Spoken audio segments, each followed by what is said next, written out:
Yesu Kristo ashimwe, dukomeje dusoma Bibiliya, tugeze mu gitabo cya Yobu, uyu munsi turatangira dusoma ibice 15. Reka dusome mu izina rya Yesu.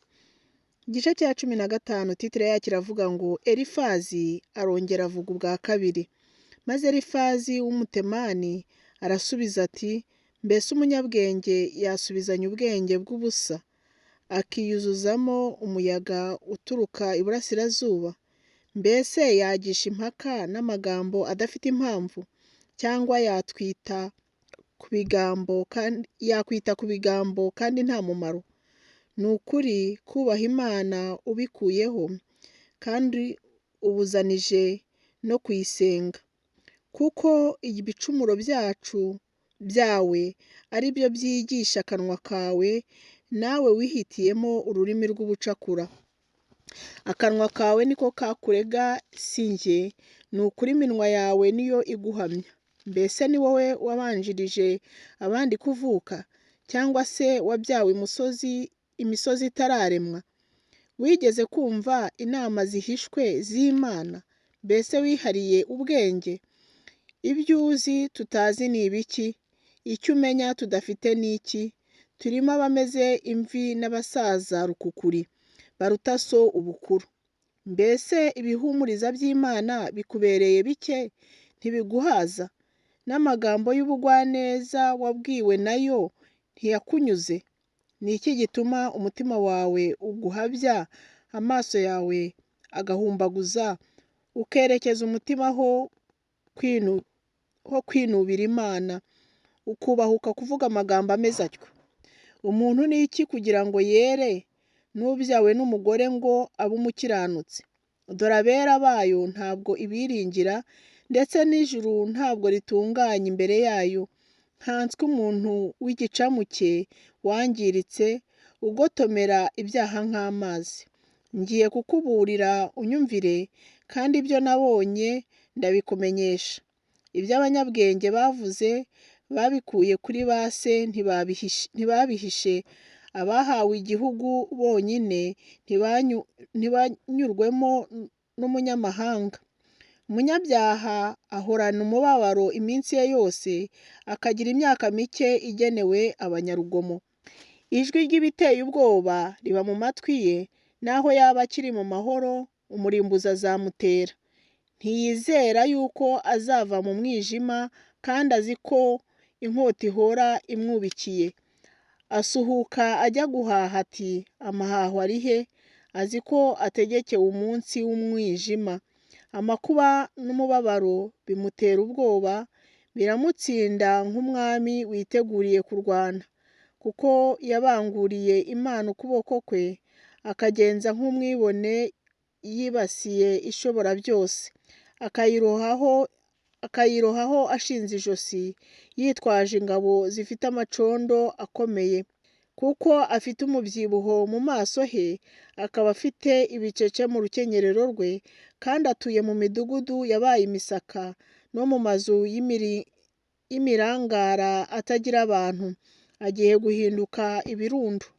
Ntazaba umukire, n'ubutunzi bwe ntibuzagumaho, n'umwero wabo ntuzagandara ku isi. Ntabwo azava mu mwijima, ikirimi cy'umuriro kizababura amashami ye, kandi azajyanwa n'umwuka wo mu kanwa k'Imana. Ye kwiringira iby'ubusa yishuka, kuko ibitagira umumaro ari byo azagororerwa. Bizasohora igihe cye kitaragera, kandi ishami rye ntirizatoha. Azamera nk'umuzabibu waragaritse imbuto zawo zikiri mbisi, nk'umwelayo wahungutseho uburabyo bwawo. Kuko iteraniro ry'abatubaha Imana rizasigaramo ubusa, kandi umuriro uzatwika amahema y'abahongerwa.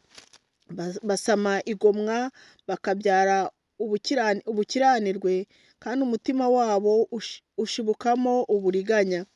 Igice cya 16. Yobu aramusubiza. Maze Yobu arasubiza ati, numvise byinshi nk'ibyo. Mbese ko muri abahumuriza baruhanya? Mbese amagambo y'ubusa ntabwo azashira? Ikigutera kunsubiza ni iki? nanjye nashobora kuvuga nkamwe iyo aba ari mwe mwari mumeze nkanjye.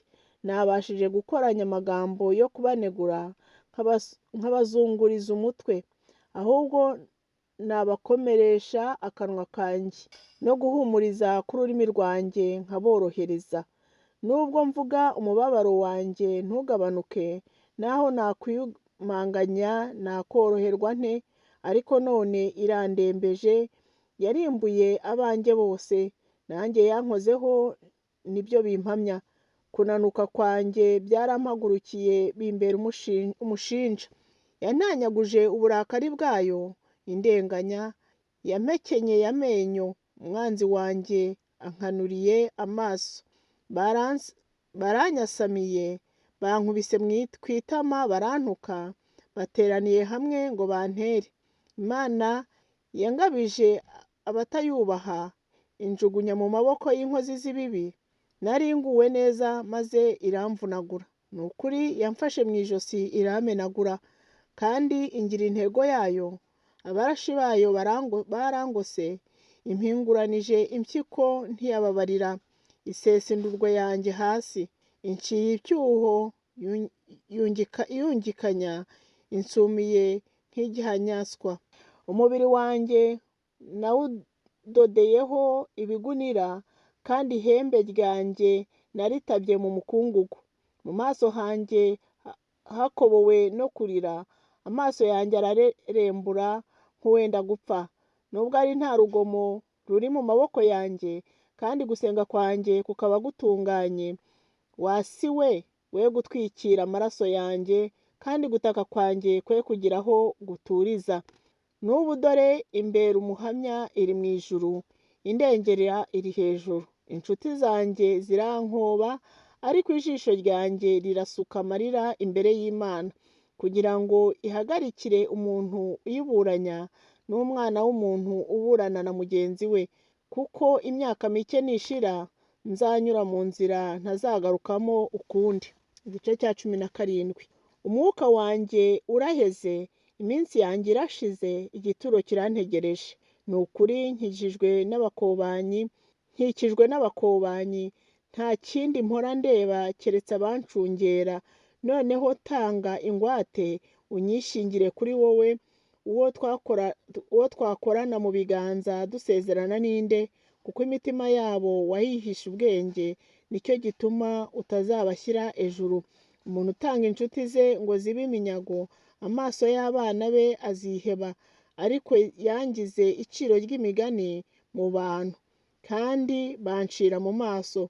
Agahinda gateye ijisho ryanjye guhunyeza, n'ingingo zanjye zose zimeze nk'igicucu. Ibyo bizatera inyangamugayo kumirwa, kandi utariho urubanza ariyenza ku batubaha Imana.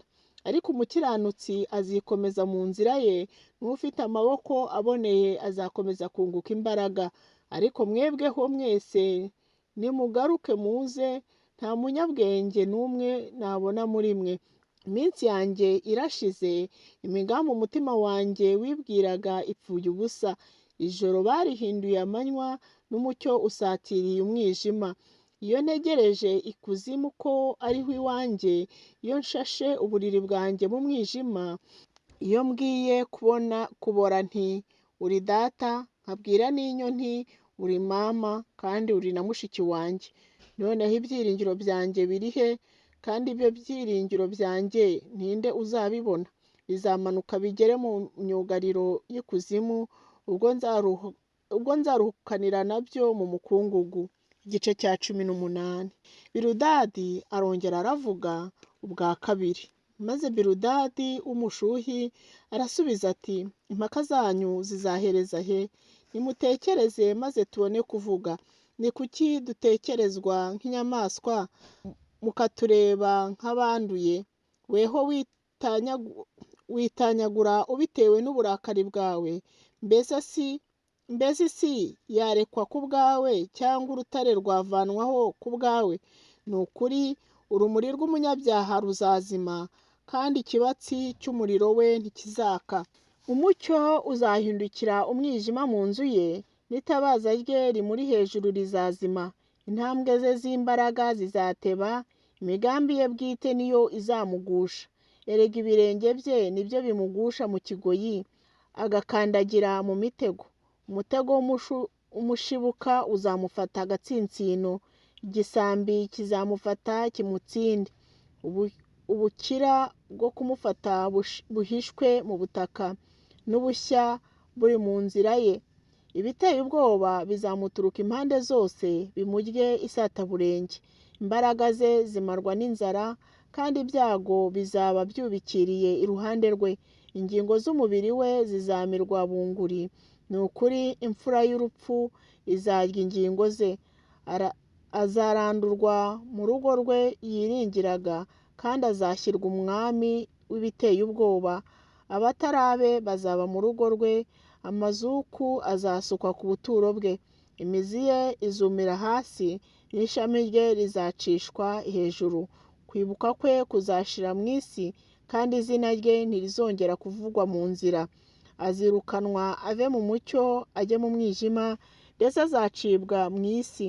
Ntazagira umuhungu cyangwa umwuzukuru mu bwoko bwe, cyangwa uzasigara aho yari atuye. Abazaza nyuma ye bazatangarira umunsi we, nk'uko abamubanjirije bafashwe n'ubwoba. Ni ukuri aho nibwo buturo bwo gukiranirwa, kandi aho niho hantu h'utazi Imana. Imana yo mu ijuru ibaha umugisha. Tuzakomeza ejo dusoma ibice bindi bikurikira. Dushoje igice cya 18 cyo mu gitabo cya Yobu. Mukomeze mugire umunsi mwiza, kandi mugire imyiteguro myiza ya Noheli n'Ubunani. Umwami Yesu Kristo ni muzima, kandi urupfu rwe nirwo rutubeshaho. Icyubahiro n'ikibi cya Imana n'ibihe bidashira. Amen.